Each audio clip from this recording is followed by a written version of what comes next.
반갑습니다. 오늘은 천사 가브리엘의 방문을 받고 수태고지를 예고받은 마리아가 받은 은혜에 대해서 함께 은혜를 나누고 싶습니다. 역사를 주관하시는 분은 하나님이시죠.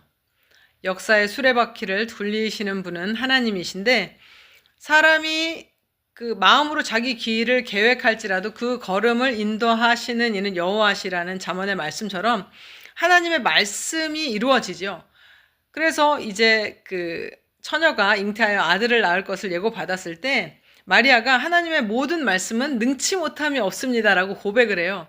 이것은 마치 그 하나님의 빛을, 천사의 빛을 받은 마리아가 자신의 의지를 넘어서 그 하나님의 빛의 끌어당김을 받아서 다른 곳으로 자신의 시선이 전혀 향할 수가 없게, 그러니까 마치 그 사이렌의 소리를 듣고 저기 배에 침몰하는 그런 사공들처럼 하나님의 그 말씀을 전해받고서는 다른 반응이 나올 수가 없었던 거죠. 그러니까 이때부터 성령의 충만함을 받아서 그 모든 의지가 하나님께 이제 집중이 되고, 그래서 하나님의 말씀이 능치 못함이 없다고 고백을 하고, 주의 여종이오니 말씀대로 내게 이루어지이다. 그래서 아기 예수가 탄생하게 됩니다. 지금은 어떤 시대냐 하면은 마치 아모스의 시대처럼 양식이나 물이 없어서 기간하는 것이 아니라 하나님의 말씀을 듣지 못한 기갈이 있는 시대를 살고 있습니다.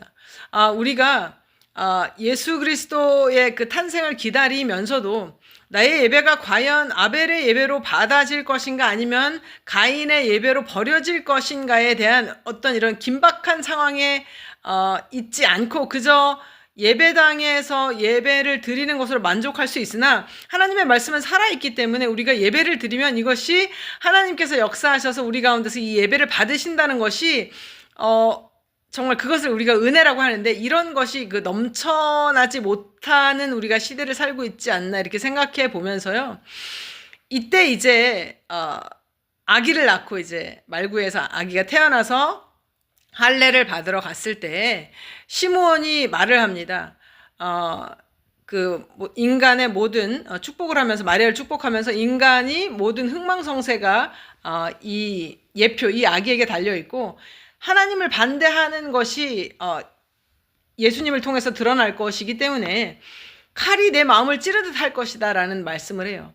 이것은 뭐냐면 영혼이 칼에 찔리올 것이다. 그러니까 즉 예수께서 칼과 창으로 십자가에 박혀서 우리 죄를 모두 없애시고, 그래서 그 예수의 꿰뚫린 그 피, 심장을 통해서 교회가 열린 것처럼 마리아, 그 아들을 낳은 마리아도 이 정말 인간이 감당할 수 없는 고통 가운데 나아갈 것이다 라는 말씀이 있는 거죠. 우리는 생각해야 됩니다. 성탄을 기쁘게 맞이하지요. 그러나 이것은 피의 복음을 누리는 사람들이 어떠한, 말하자면 그 대가를 치루어야 하는가에 대해서 좀 더 다루어야 하지 않을까라는 그런 생각을 하면서, 영광을 받고 기쁨이 있지만은 이것은 피의 값이다. 그러므로 우리가 여기에 대한 그 가치를 더, 예수님의 어떤 그 탄생에 대한 가치를 그러니까 먹고 마시고 즐기는 성탄이 아닌 십자가에 달리시기 위해서, 몸 찢기시기 위해서 오시는 그 예수님을 향해서 우리가 어떠한 경배와 어떠한 경외를 가지고 있어야 하는지를 생각하는 그런 대림절 셋째 주간 되시기를 바랍니다.